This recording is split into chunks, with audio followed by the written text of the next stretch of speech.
And good afternoon everyone, this is Kat and welcome back after 48 years.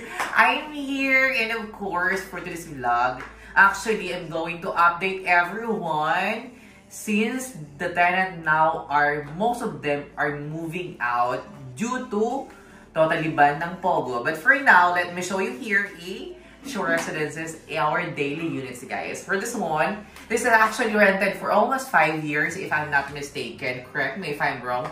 But this one, we renovate this one very, very light because this one, ano siya before, company.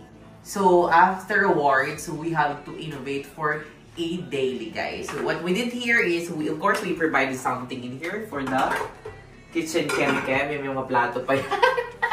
And we added here kasi yung low budget version. Kasi dapat may backsplash here. But I think we don't have so much time. Then, what we did also here, we have a theme since Pasko na. But I think hindi Merry Christmas na nasa mawa ng unit owner. And of course, ng mga agent. Ayan. Sad to say, most of our tenants now are moving out.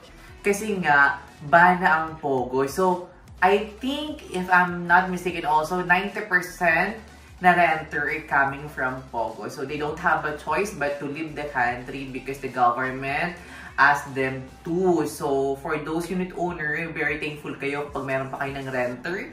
But the sad thing, ang pinaka-sad talaga, honestly, yung mga units na na-vacant, walang nag-review kahit isa. How sad. Gusto ko din lang kayo pa i-encourage.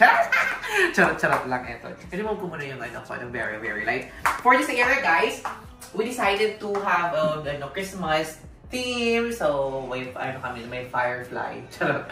I don't know. May fire kami. And, ito yung ko pala. Ito pa yung code ko. Ito yung nilagay. Ayan, guys. So, you can book this one. Actually, meron siyang Airbnb, but I am only new to Airbnb, so I don't really know how to use it. But you can actually PM us. So, this one is a sofa bed. We changed everything in here. For instance, we changed the dining. Sa mga owner naman, lalo na sa Shore 1, if 5 years, 2 or 3 or 1 more than 1 year yun na parang ato unit, you have to innovate. Lalo yung mga dati na nasanay sa mga basic furnishing, guys. Kasi wala magre-rent so far. And it's really hard for us, an agent, to rent out the unit. Kasi mga choosy na rin yung mga renter. Even now sa daily, guys, you have to innovate. Kasi pag pangit, hindi kasi gugustuhin din yan. Ayan. This one can turn into sofa bed, and we added something in here. We had to do the light because it's kind of madilim. Then, of course, we had the Christmas balls in here, and we have the Christmas tree. And we decided to change a light. Ayan. Ang ganda ng pakagawa namin sa sa dining area. And we changed the dining. Kasi ang pangit ng dining. It's been a 5 years. Doon sa mga unit owner na medyo syunga-syunga na after ilang years, sa tanongin pa yung agent bakit nasira. Yun na long run naman. Talaga masisira naman yun. Hindi naman immortal. Huwag masyadong sunga. Ayan. So this is the bedroom area, guys. So we have here and everything. Thank you so much to my team. We decided to have this kind of theme. Then we added the slides. Then even the curtains, we make it more Christmas theme, guys. And we have we have something details in here. And this one is a amenity view, guys. Go here. Yeah, this one is a amenity view.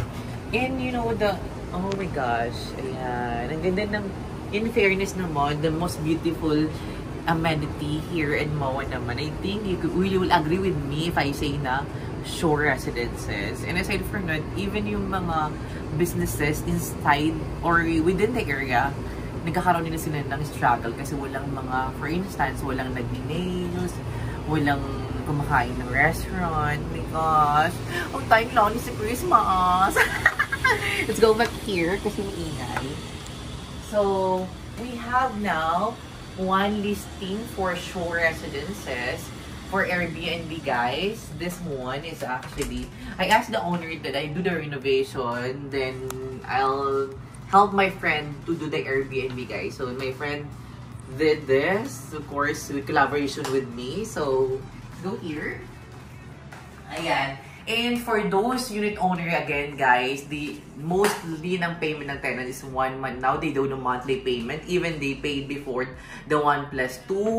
And also they are also struggling for the payment. So have patience to the unit owner kasi, oh my gosh, even 12 minutes. You know what? One thing kasi pag may pera na yung tenant, I keep asking to my staff to go right away to the unit to get the money kasi, alam mo, they are very struggling also sa mga payments. So yung mga unit owner, hindi nyo alam yung other side of the story.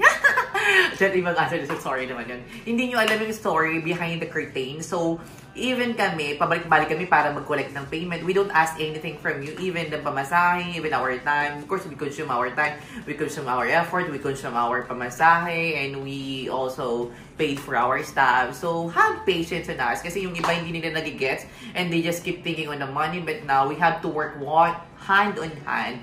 Kasi malalagpasin nila din to. Sooner siguro dapat magiging okay din yung Pogo and the government will realize na mas malaki yung kinikita ng Pogo. But for now, I'll show you my daily, guys. So magbook kayo ng daily.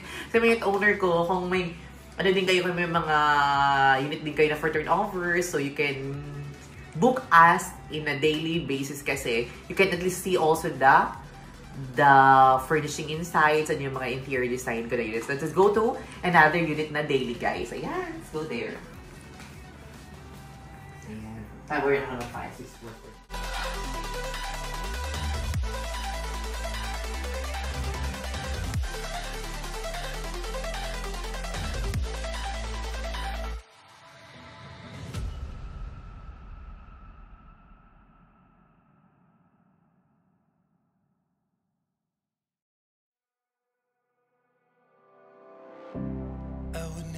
For something to let it go to waste with everything at stake. Not that I would take it all back. I just wanna make this thing last, but we're running out of time. We were doing alright, holding on, but I'm losing the fight.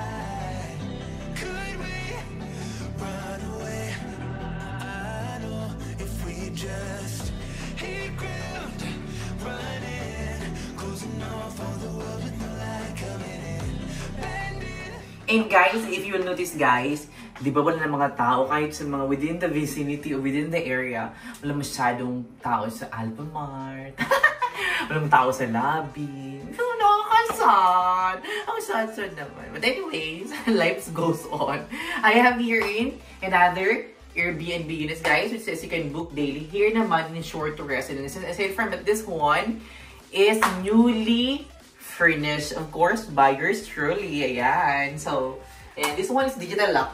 Digital lock siya, guys. So, pag book kayo, magkikembular lang kayo dyan. And we have here the kitchen, kitchenware. Ayun, mo na yung bag ko. So, yun na ako. Maganda mo na. Very, very light. Ayan. Papagap ako dun. Ayan, guys. And we decided this one to make this one. Ito lang yung pala medyo sa Airbnb. Ito kasi masyadong fragile. Ayan. So what we did also here in the bedroom, ayan, guys. Ayan. May mga yan. May mga something in here.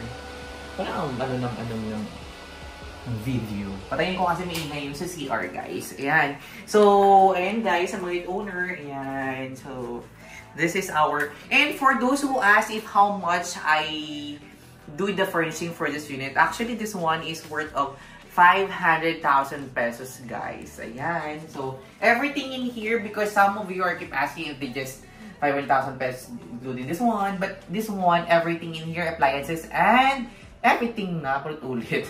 Charay nga. Ayan, so ang ganda ng paka-setup namin here. Siyempre, kami may gawa niya. Kaya, perfect. And nag-stay dito si Ma'am Carla, si unit owner, guys, for a while.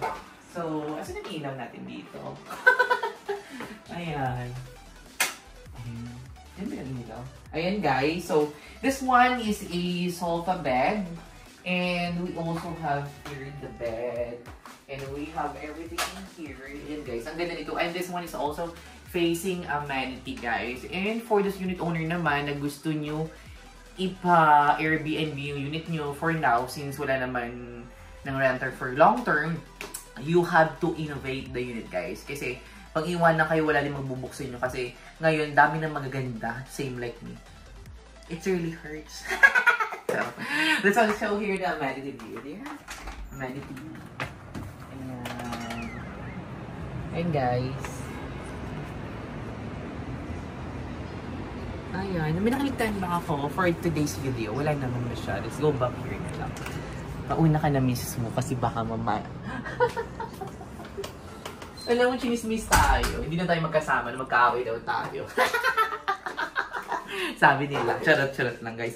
And today's owner talaga, we actually encourage you to have a patient, lalo na sa mga sa mga rent na late, lalo sa mga tenant na nag-move out. It's not our choice actually na they have to move out. It's the government actually na nagsabi na they have to move out and go back to plant some banana na lang. So, alam mo tuloy dito ang owner kasi they have the money deposit, lalo na yung mga end of contract, they have the security deposit with you guys. Then, huwag tayong mag-away-away yung mga owner sa mga agent kasi may mga misunderstanding, kasi yung mga owner naman kasi medyo mahina ang brainy, kasi yung agent din. Dapat owner-student, huwag tayong mag-away-away. Charot, and of course, you always have to choose kindness above anything. It's a free thing, then you don't know kung ano pinagdadaanan ng tao. Try to give some kindness, and it's free naman. Ayan. And you have to be kind rather to be right. Ayan. Thank you so much, everyone. Bye-bye.